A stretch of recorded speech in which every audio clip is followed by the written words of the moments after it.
নারীর ডাকে মৈত্রী যাত্রা একটি রোমাঞ্চকর ঐতিহাসিক মুহূর্ত, যখন বাংলাদেশের সকল শ্রেণী পেশা, ধর্ম, বর্ণ, জাতির নারীরা অভ্যুত্থান পরবর্তী নতুন বন্দোবস্তে সমতা ও ইনসাফের ভিত্তিতে একটি বৈষম্যহীন সমাজ ও রাষ্ট্র প্রতিষ্ঠায় ঐক্যবদ্ধ অঙ্গীকারে সম্মিলিত হচ্ছে।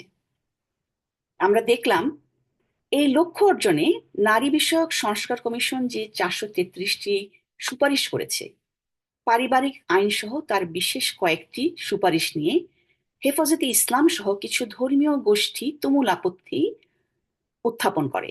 এমন যুক্তি উপস্থাপন করে যে ইসলাম নারী পুরুষের সমতা নয়, ইনসাফের কথা বলে।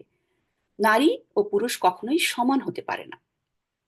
এক্ষেত্রে জনসাধারণের কাছে স্পষ্ট হওয়া প্রয়োজন যে অধিকারের সমতা হলো সিভিল রাইটের বিষয়, বায়োলজির বিষয় নয়।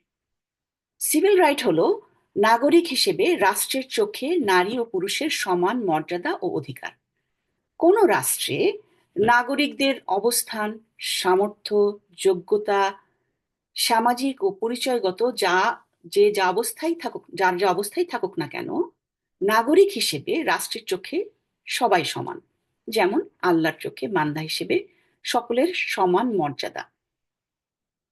নারী ও পুরুষের যে পার্থক্য সেটা স্বাভাবিক এবং সুন্দর, যেমনটি মানব জাতির ভেতরেও রয়েছে বৈচিত্র্যময় জাতিগোষ্ঠী। নারী ও পুরুষের সামাজিক সাংস্কৃতিক যে ভিন্ন ভিন্ন ভূমিকা এবং দায়িত্ব, সেটা যেমন বৈচিত্র্যময় তেমন স্বাভাবিক। কিন্তু নারী পুরুষের মধ্যে বৈষম্য না। বৈষম্য সুন্দরও নয়, স্বাভাবিকও নয়। বৈষম্য সামাজিক ও রাজনৈতিকভাবে সৃষ্টি করা হয়েছে, যা কৃত্রিম এবং যা স্পষ্টতই বেইনসাফি।